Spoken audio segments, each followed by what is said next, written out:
I'm aware that many of you have expressed a desire for online counseling, and to that effect, we have a sponsor who will help you and assist you in that respect. So if you will, go beneath the video, you'll find a link to our online counseling sponsor. They have a whole team of counselors that can help you.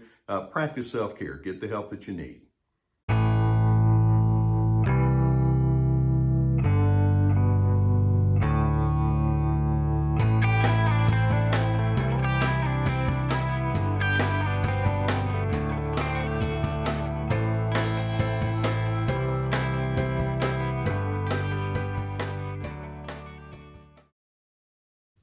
Let's presume that you can be the kind of person that really likes having committed relationships. You enjoy having friendships or work relationships or family relations where there's a mutual give and take.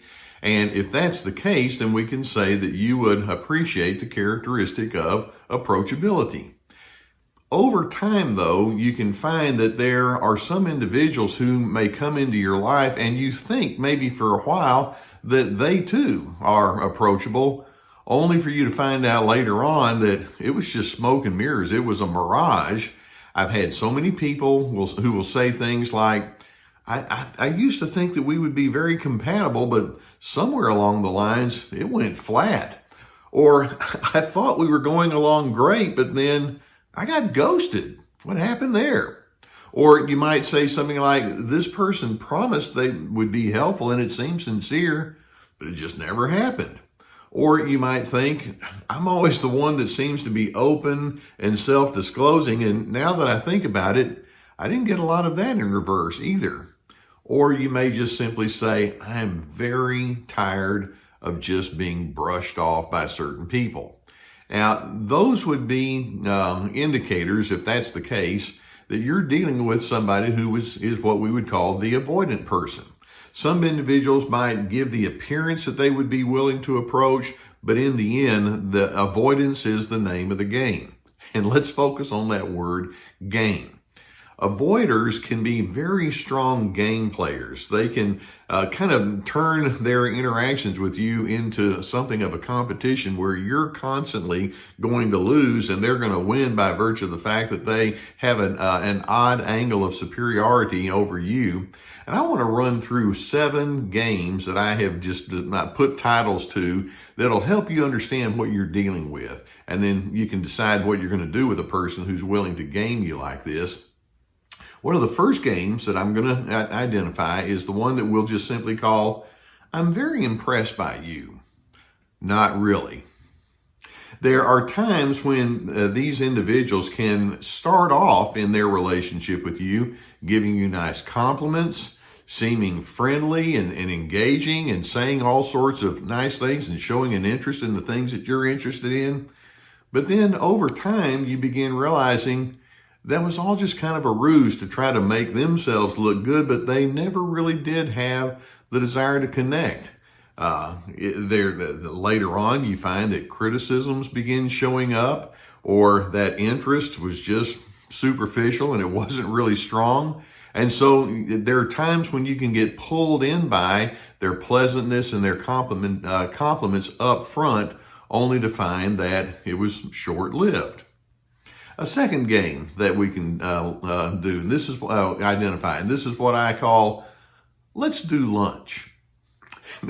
Or there may be another variation of that. Hey, I'll call you tomorrow. Crickets. There are some individuals who will continually say, I really want us to have times to connect. And you find over time that all the while they just seem to be pleasant and friendly and into you. Oh yeah, I'm going to be available to you. And then when it comes time for them to do the follow-up, that follow-up just doesn't happen. And this implies that these individuals can come across as superficially friendly and superficially connected, but it's just that. It's superficial. It's shallow, and avoidant individuals can give the appearance of being into you, but it's all very, very shallow, and it has no depth to it whatsoever. They don't mean it when they say, let's do lunch, or I'll check back with you. It's not going to happen. A third game that they can play is one that I would call, let's share personal issues. You go first. By the way, I would see this within my counseling office a lot. I might have family members or couples or folks like that come into my office, and one person would be very willing to talk about personal issues, and the other person would say, yeah, let's do that. And you go ahead and talk. And you can be over there sharing your heart and pouring out your soul and your past experiences and all of that. And then when it comes time for that other person to reciprocate, they might do one of two things. They may mirror what you say, like, yeah, that really bothers me too, or I can see where that would be a problem for you. Or which is nothing more than just letting you talk and they're not really going to get into it. Or they just simply will gloss over whatever their personal issues might be. It's like, yeah, sometimes I feel frustrated, but yeah, you get over it. And so they're more than willing for you to share, but then sometimes later on you find out that there's a lot of data gathering that goes with that. Now they've learned things about you and they'll turn it against you, but then they're not going to really give you any kind of input that's going to cause the same to happen in reverse. A fourth game that these avoiders may often play is they may, let's call this, you're too self-impressed. I'm cutting off the compliments. Let's suppose, for example, that you are talking with that person and you're sharing something was really excited, like you had a good exchange with someone else and you really felt like there was a synergy going on, or you just had a really good day and you wanted to talk with somebody about that good day. Or you had a very rewarding experience and something good happened to you with a friend or at work. And that person can just say something like, oh, so you think you're all that? Or what am I supposed to do? Give you a gold star? And they can use sarcasm. And it's like, no, I'm just trying to share with you who I am and the positive things that go on in my life. And the sarcasm is their way of saying, don't you understand? I don't like getting inside and being an encourager with you. I'm just here. I'm a prop. You're a prop. I just don't want to go that deep. And you're thinking, deep? I'm just trying to tell you about who I am and what's going on in my day. No, you're just too self-impressed. A fifth game that these avoiders might play, we're going to call this, I have my own issues. Just go away. Now, there are times as you get to know these avoidant kind of individuals where you think, well, I'm in your life, you're in my life, where they may just show themselves to be very moody, and they may use that very familiar phrase, I just need space. And of course, we all need space at times, but then the question is how much? And so they pull back and they go away. And there's always some other kind of priority that they have besides just you. And if you ask them about it, it's like, look, I got things on my plate, or I have things that are concerning to me, or I've just got stuff that I don't want to talk about. And they'll go into that shutdown mode. I have my issues, go away. Originally you thought, well, I was hoping we would be a team. It's like, I'm not a team with you. I just leave me alone. That's the way they operate. Or a sixth game that they can play, we're going to call this, you're so clingy, or you're so needy. Once you begin saying things like, well, come on, I want you to talk with me or do something with me, or let's just have a little personal time here, or I want to know a little bit more about what you're planning or what your thinking is over here. It's like, oh, you're so needy, you're so clingy. And it's like, I'm not being clingy, I'm trying to have what's called a relationship. Can you do that with me? And so any attempt that you have to connect with this person is thwarted. They just kind of push you back and they make it your fault. You're the blame. There's something defective about you. Don't you see that? And you're over there thinking, I don't think I'm drawing upon personal defects. I just feel like you're pushing me away. And then a seventh game that we can identify. These avoidant people might say, hey, there's the camera. Smile.